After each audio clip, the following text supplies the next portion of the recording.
We're starting class number 3, titled Characteristics of the Soul. In the previous chapter, previous class, we discussed the Jewish soul. In one line, we explained that the Jewish soul is a literal part of God. What we discussed at greater detail and giving examples and parables. What does it mean, a power of God? How is it possible, etc., etc. In today's class, but now that we know what the soul is, we have to know how it reacts and what it does. So today we're going to be discussing its characteristics. So the characteristics are generally broken down into 2 categories. But before we get to there, in other philosophical books, you have this conversation about what is the characteristics of the soul, what are the attributes of the soul, how does emotion work, and the intellectual aspects of the soul work. It is important, very, very important to note there's a very big difference when you read a book of any source, may it be philosophy or whatever, from general knowledge or scientific knowledge, versus when you're reading a book from when you're reading a sefer from the Torah. When you're reading a sefer from the Torah, the way it is known, the Torah was not written by some intelligent person that did a survey and did a bunch of tests and came to conclusion that the soul or someone's moods or emotions or intellectual characteristics work in a particular way. The way the Torah is written is the Torah is given by God. We're leading up to the holiday of Shavuot, the holiday of giving of the Torah, Matan Torah. We know that God came down the mountain and handed the Jews the Torah directly with no filters involved. How does God know whatever is written in the Torah? It's part of God. He doesn't know it. It's an expression of Himself, and therefore it's an absolute knowledge, and therefore it's a clear knowledge. It's not information that's going to change in 5, 10, 20, or even 100, 1,000 years from now. Versus scientific, when the scientific discoveries, which is very important and it's very much needed, especially in the medical world, etc., and the technology, it's very much needed and necessary. But the way of obtaining information is climbing from the bottom up. You're looking at the facts we have at hand and try to decipher what is behind it. Versus when we have information in the Torah, it goes from the other way around. We look at the source, the way it is in the spiritual source, the way it is before it came down to this world, and therefore we get a glimpse, and therefore we can know how it could react in how it will be in this world. And when we have a sefer from Torah that tells us, we know that's exactly the way it is. But something's interesting is that God wanted us to know, without going into the great detail, God wanted us to delve into these subjects. God wanted us to know not just the way things are in this world, but also to know the way that things are in the spiritual world, in its source. And therefore, when we look, we could understand what's happening in the spiritual worlds by looking just like from a scientific perspective, looking from the reality, the way we know it where we know our own bodies. We can understand that because we know that everything comes from the spirit, from its spiritual source. We can understand that the spiritual source is similar. So that's what God set up. So it's for 2 reasons. A, because this is a direct outcome of the way it is in heaven, the way it is from its source. Therefore, you're going to know that there's a similarity the way it is in heaven. And B, God set up in such a way that it could come on that we could understand what's happening at its source. Very simply put, when you have a child, right? Not necessarily do you know what the parents look like from just looking at the child. However, when you see 2 siblings, you could see that they're related. Why? Because they both come from the same source. Now, not always can we tell exactly that what is the father going to look like, but God set up in such a way that in certain characteristics we will be able to decipher. Obviously, it's not going to be exactly the same thing because it's a descendant, something that comes out of it. It's not going to be the same thing. However, we could see if the way it is, the way it is. That being said, we are going to talk about the characteristics of the soul, not the way it is in heaven, but the way it is in every Jewish body. In every Jewish body, the way the soul has its characteristics. And of course, we know this because this is the way the sphirot, this is the way its source, the sphirot in the spiritual world are. So I'm gonna touch back to this in a moment. But let's move on to what the characteristics are. The characteristics of the soul are generally split into two: the intellectual and the emotional. Okay? The intellectual characteristics have three details, three components within them, as we shall see. And the emotional characteristics have 7 details, 7 components. Again, the 7 components, we'll get to them what they are, they come from the direct 7 sphirot, the way they are in the spiritual worlds. And that's why there's 7 days in the week, because each day was created through another sphirot. And therefore, the way it descended down to this world, it came out this 7 different days which are different in their own ways, and therefore different things are created on each of the days because each day came from a different characteristics. Likewise, in each of our souls, we are made up of 7 different characteristics. It is worthy to note that as we started in the beginning of the class, we pointed out that previously we discussed that the Jewish soul is absolutely a part of God. And being that the soul is absolutely a part of God, therefore we know that it cannot be, it's not possible to say that there's details within God, right? Because God is not limited in any shape or form. So if you say God is smart, that means to say he's not lacking knowledge. And if you say he's not lacking knowledge, it means to say that there's knowledge that he doesn't know. And it means if you say he's intellectual, but is an intellectual body, then he's not an emotional body. And if you say he's an emotional body, he's not intellectual, or he's one or the other, etc., etc. So therefore, being that the neshama is a part of God, it is impossible to say that there's actually that these characteristics are actually a part of the soul. However, it's the way the soul expresses itself. It's through these 10 characteristics, which are split into 2, that the soul expresses itself. That being said, let's go back to sharing our screen. That being said, we have the characteristics are split again into two general bodies. The intellectual and the emotional. In Kabbalah, they're referred to as the parents, Aveim. The intellectual are referred to as the parents, and the emotional are referred to as the descendants, as we shall see in a moment.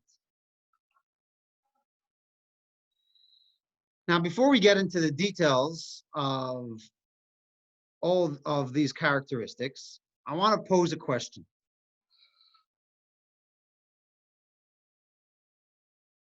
What do you think? Do you think that your emotions control your intellect, or that your intellect controls your emotion? Now, that might sound a little heavy, so let me explain. Are your emotions an outcome of the way you think about someone or something? In other words, if you think someone's awesome, therefore you love them and think highly of them. Or is your intellect controlled by your emotion? Meaning to say, because I already don't like this guy, therefore I'm going to think of this person in a bad light. So therefore, when I hear a story about them, I'm automatically going to assume the worst of them. Or the opposite, because I love myself, or I love my friend or my spouse or my relative or my business partner, whatever it is. Therefore, I heard a crazy story about them. My mind automatically tells me, I can't be. There has to be something I'm missing. It must be a really smart twist. Who should we pick on? Who wants to answer this question? Raise a hand.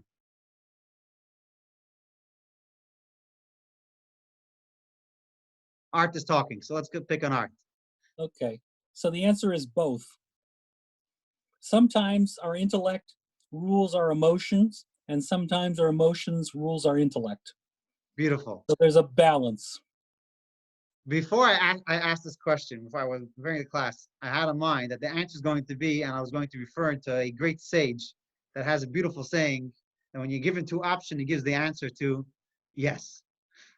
Art. The answer is yes. The answer is yes. The window open or closed? Yes. And the answer is yes. Sometimes our intellect is controlled by our emotion, and sometimes our emotion is controlled by intellect. I'm going to say this now, and this is a point that we're going to come across many, many times. By the nefesh elokis, by the godly soul that we spoke about in the previous chapter, when it is impossible for the emotion to control the intellect in the godly soul. And for the nefesh habahamis, it is impossible for the intellect to control its emotion. In other words to say, when we act according to our emotions, in other words, when we react, it's not about we thought about something happens and we react.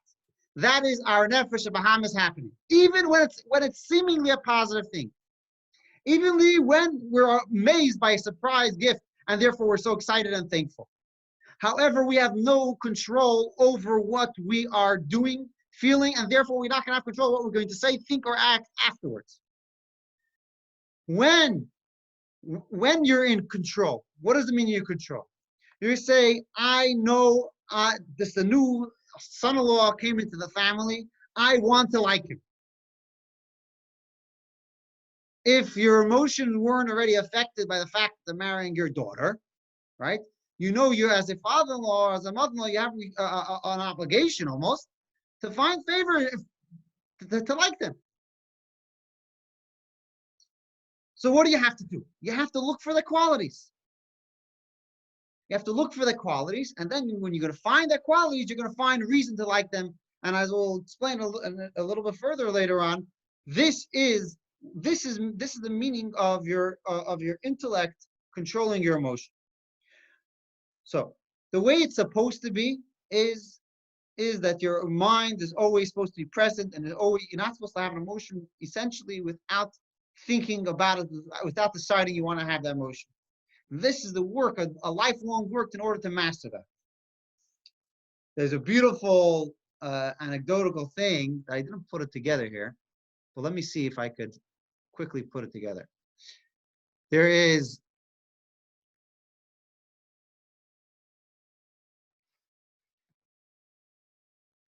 notes pad. Okay, there we go.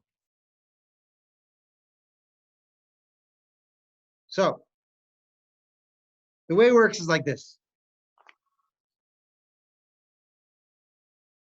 The mind is the place of the emotion. I don't know if you can see. Can you see the notepad? Or is it too small? Too small? I still see your screen with the two characteristics. Mm-hmm. Okay, so I won't be able to do it, but I'll say it if you get it. If you get it, good. If not, we'll move on. Thank you. When your mind is in control, then the Hebrew word for intellect is moyach. Moyach is your mind. The first letter of the word moyach is a mem. Where's the center of emotion? Your heart, leiv. Okay. And this is not its place. I'm not going to explain the third point. The third point is therefore it gets digested, etc., and it goes to your liver called the kaved. So if you take the first three letters of each of those words, moyach, mem, leiv, lamed, and kaf or chaf for kaved, then you have the conclusion, you have the word melech, king. When your intellect is controlling your emotions, then you're king. Then you have control over yourself. You got that good? Otherwise, we will move right along. Okay, let's get right into it.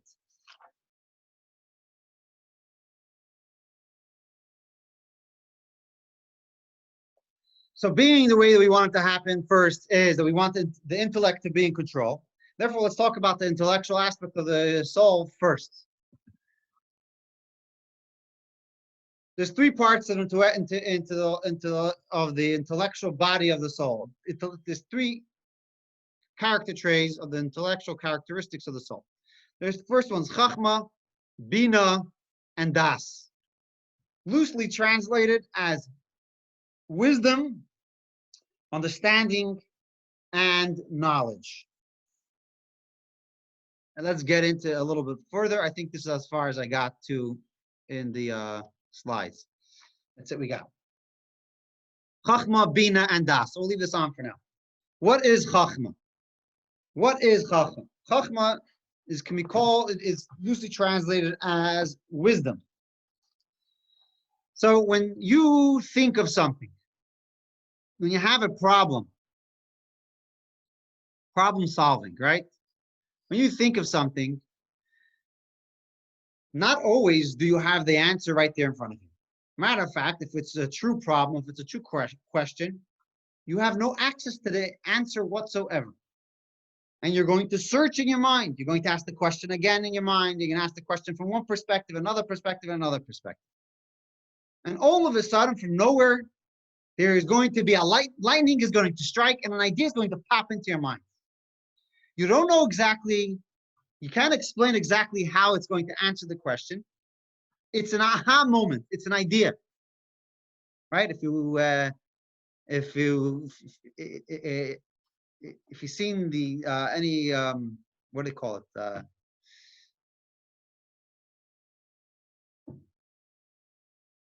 Losing my words for these little characters when they want to show that they came up with a good idea, they have a light bulb on their heads. What is it called? Okay, it's gonna be in my mind.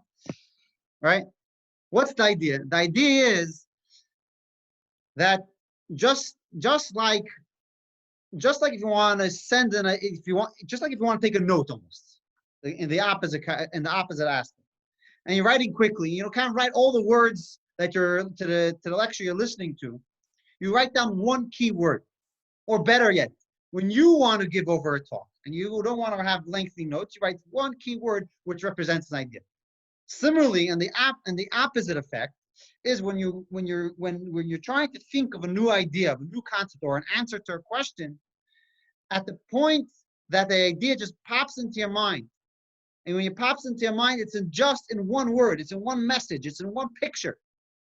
And that picture, is going to answer or is going to give more insight into what you're trying to study before you even actually understand and you break it down how it answers your particular question. That's called chachma. In other places, it is translated as intuition.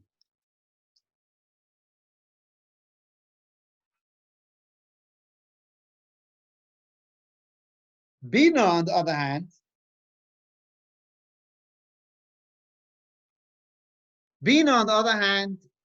which is understanding.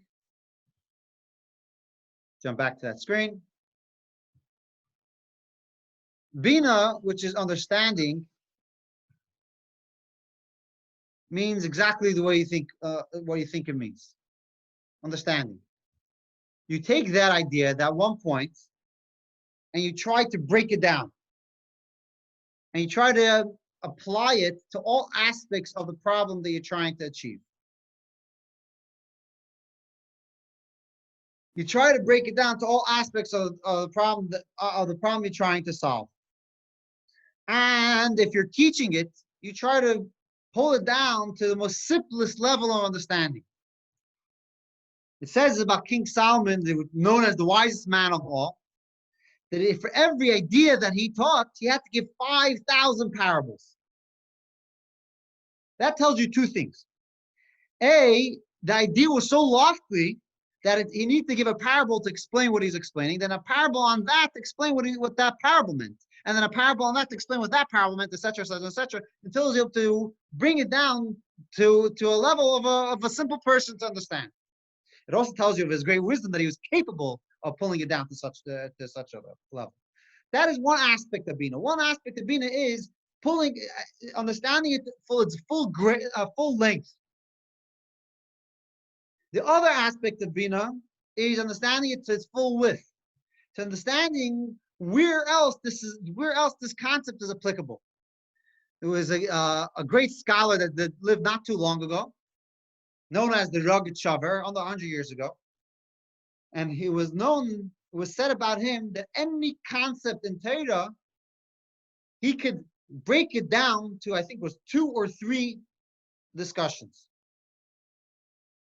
Any concept of Torah, he could break it down 2 or 3 discussions. In other words, to say, where there was a halacha that was discussed about kosher, he found that applicable about laws of Shabbos, about food to sanctity of a day. Right? Sometimes you hear a good story and you heard it in one place and you could apply it to another place. Sometimes you hear a good story and it's applicable. It's applicable for you hear a good joke was connected to the one class you're hearing about, then you could still relate that joke in another scenario, etc., etc. What is the next one? The next one is das, knowledge. The next aspect of the intellectual faculties of the soul is das, knowledge.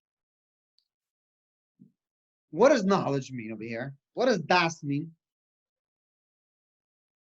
Das means that you could relate it in a practical manner. In a practical manner. In other places, das is translated as connection.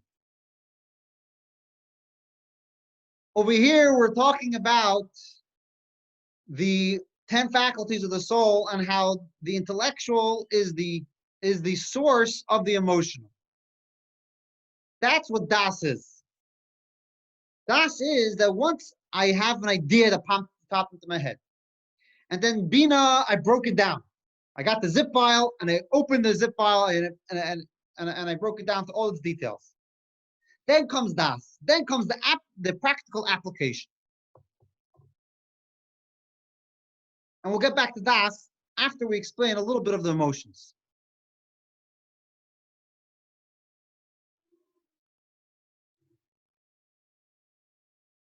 Emotional attributes. There's 7 emotional attributes, which correspond directly to the 7 sefirot.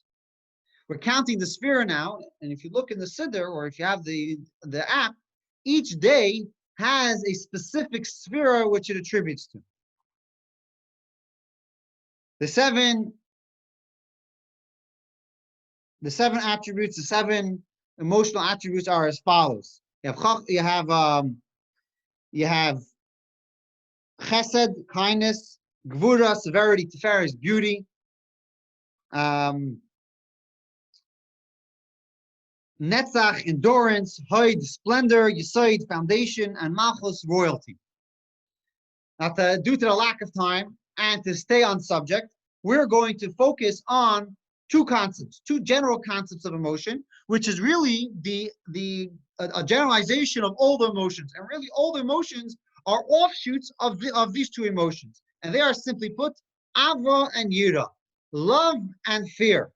Or the first 2 of the 7 attributes, chesed and gvura, kindness and severity. What is ava? Ava is love. What does love mean? Love means longing.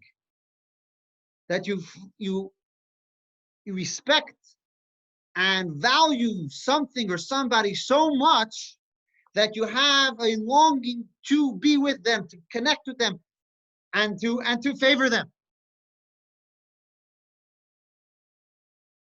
What is yira? Yira is sometimes translated as fear, which is the lowest level of the word yira.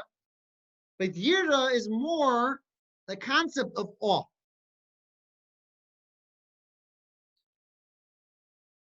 We're talking about the nefesh elokis, we're talking about the godly soul. So therefore, we're going to talk about the connection of this godly soul with godliness, with God, with Yiddishkeit. Chachma. We have to learn about God.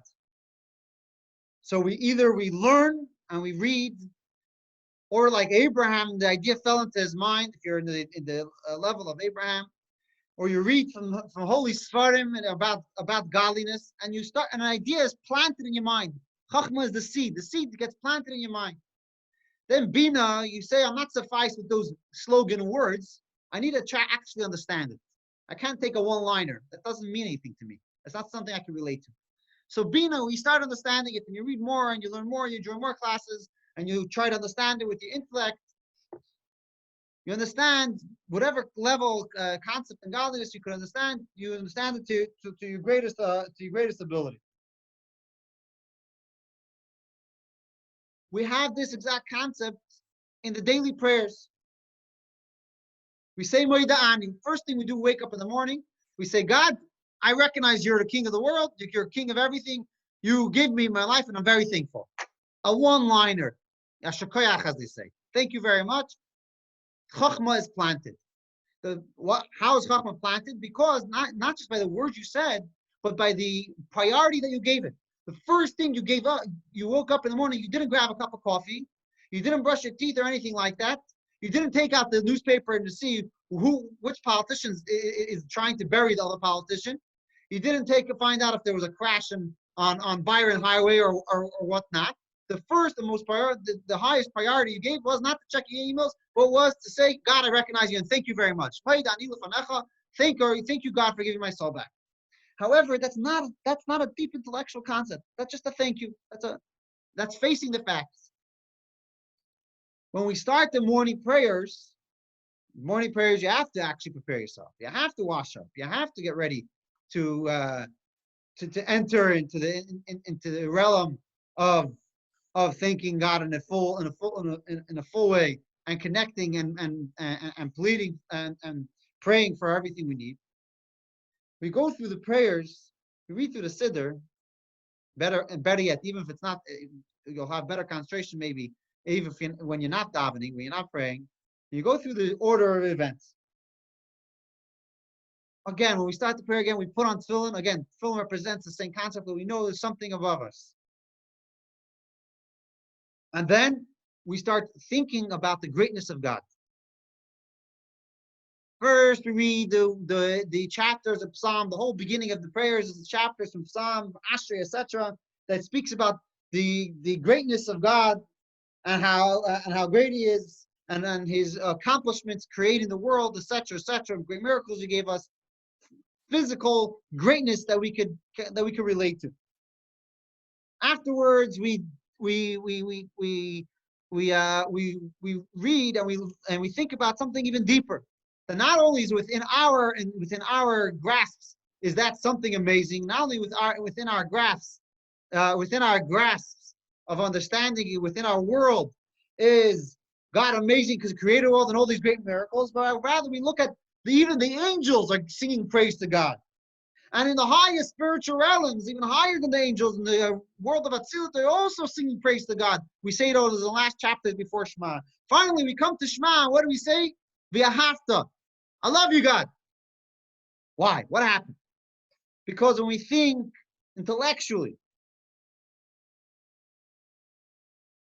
about the greatness of God,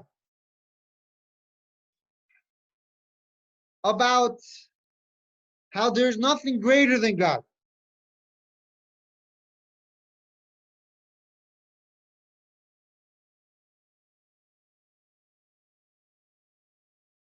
how God created everything,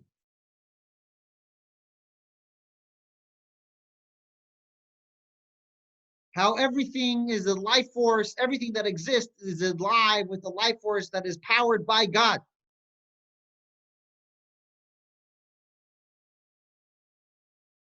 When we think about this and we let it permeate. We let it come.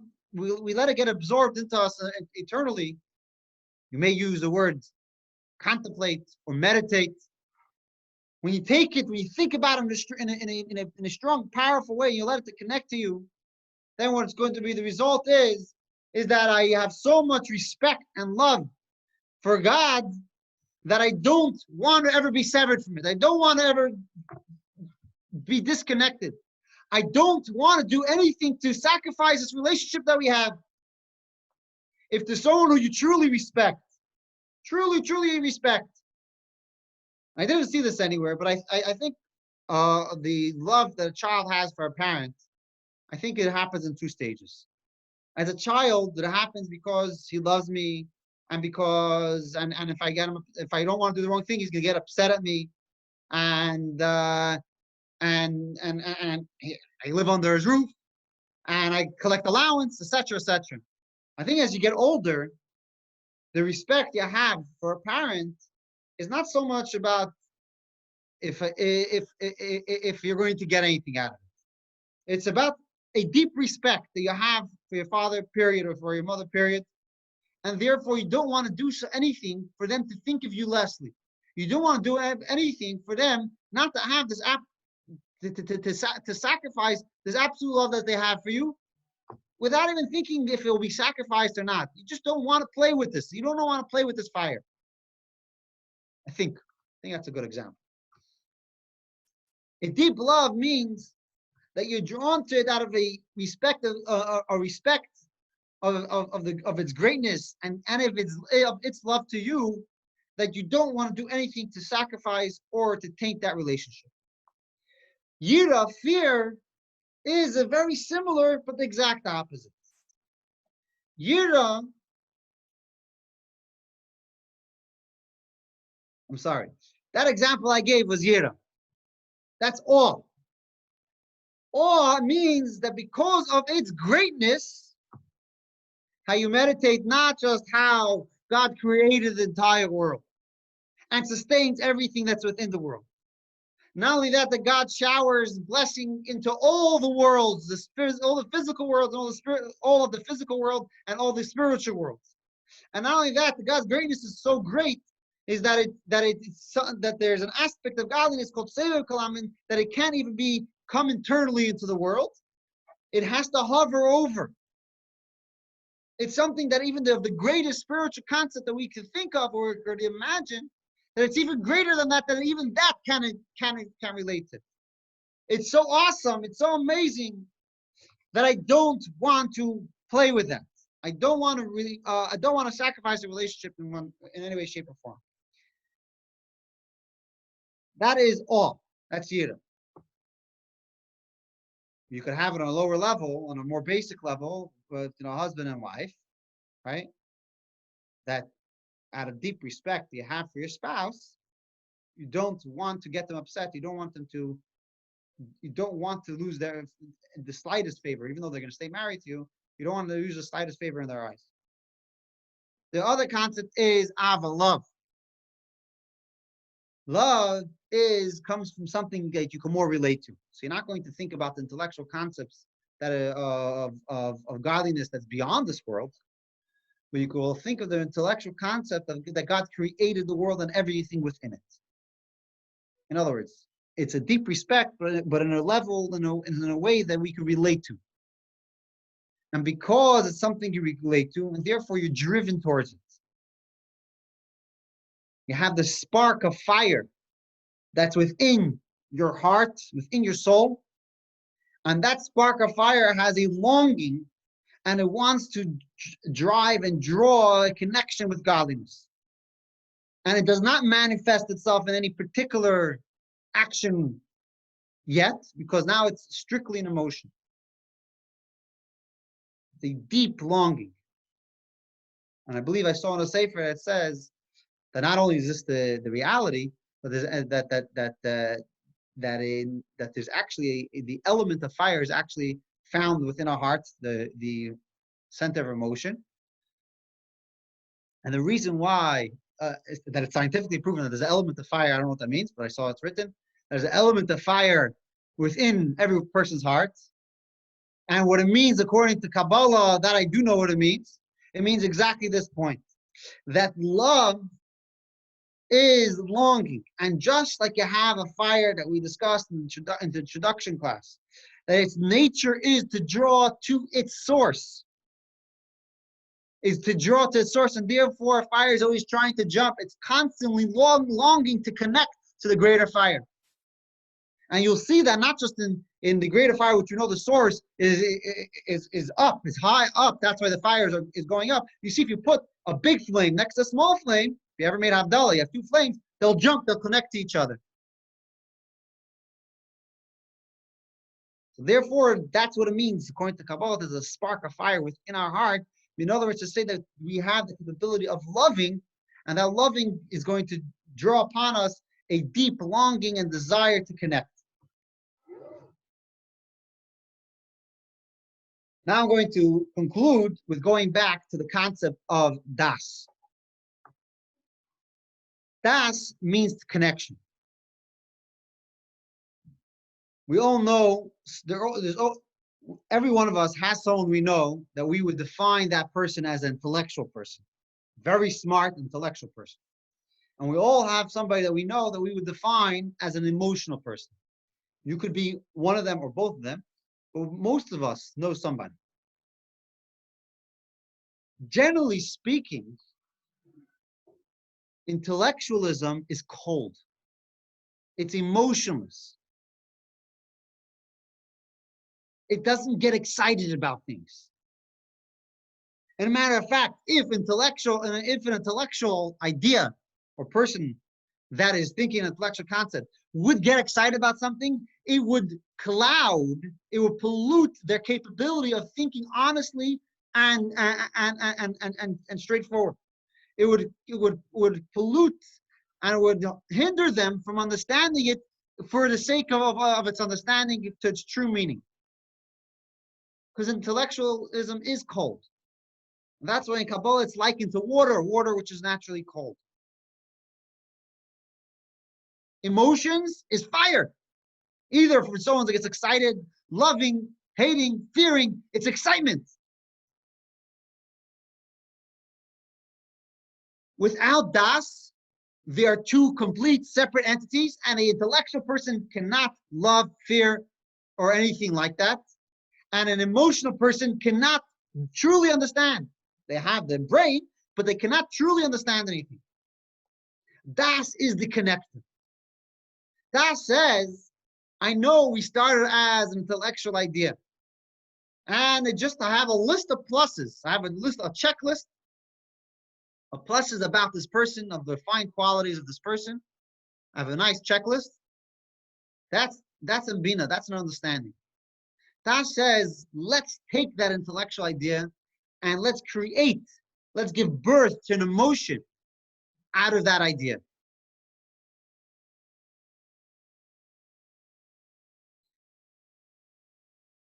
There's a beautiful story that is told, I saw it many places, and has very good sources. Back in the shtetl days, how was the shtetl started? Some of you know this, some of you don't. Jobs were not readily available to Jews throughout the European times and times before that. Certain industries were cut off. And therefore, you were limited to create a livelihood. So as many people as possible, as many Jews as possible, try to stay within their community. Why you want to stay within your community? Because over there you have everything you need. You have kosher food, right? And you have Jewish education. Same problems that we have today, except that we could it is magnified 1,000 times as it was then, because their resources were way more limited. However, one job that was made available to the Jews because it was undesirable was the job called a kretschme owner. What's a kretschme owner? A kretschme is an innkeeper. An innkeeper was a lodging for travelers so they could be able to stay in that place. One of the reasons why it was extremely undesirable, because it was also the local tavern. It was also the local bar. And that's where all the goyim got drunk, shikar light, and you had to deal with you had to be a bouncer and a bartender, and you had to be in everyone's favor at the same time. And obviously, it didn't make a lot of money either. However, being that this was one of the undesirable jobs, the Jews were given access to this job. And many Jews took this job. One of the biggest disadvantages for a Jew to take this job was simply that it was away from everyone else. So what they would try to organize is that in the 5-10 inns within a certain amount of, within a reasonable amount of space, together they would hire a malamed. They would hire a teacher to teach their kids. Now, many times, his business stayed in the family. And what happens is when you don't have proper education, you don't learn how to read. You don't learn English. You don't learn how to read Yiddish. You don't learn how to read Hebrew. And many times the innkeepers, because they were second generation, or they didn't have so much opportunity in the first place, they couldn't read much. So this is a introduction to the story. One day, Chaim, the innkeeper, the innkeeper's name is always Moshke. I forgot. The innkeeper's name is Moshke. Yeah, Moshke, the innkeeper, gets a letter. He gets an intergram. A letter comes in the post. So he gets the letter. It's a big holiday. Hey, you got a letter. He goes. He opens the letter, and there's no pictures involved. It's all words. So he brings him. He calls the malamed. He calls the teacher, and the teacher opens the letter, and he looks a little serious. He says, "You sure you want me to read it?" He says, "Yeah, I want to know what it says in the letter." So the teacher reads the letter, and in the letter it says, "I'm sorry to inform you, Moshke, but your father passed away." Instantly, when Moshke hears the news, he faints, he collapses on the floor.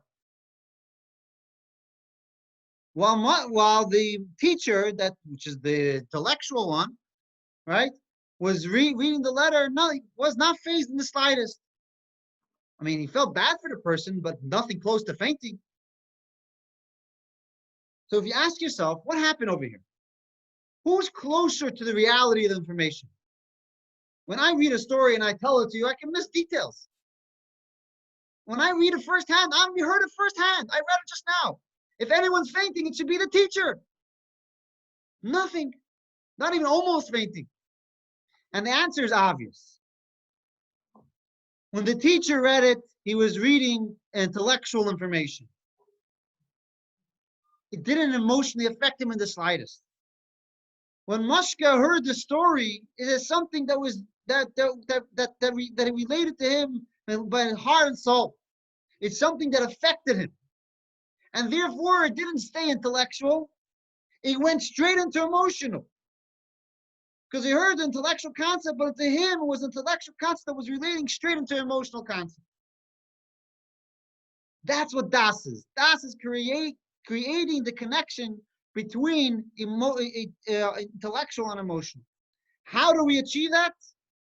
That once we understand something well, Bina, once we learned about it, we read about it at great depth, a great length, we have to contemplate on it. We have to let the idea sink into our mind.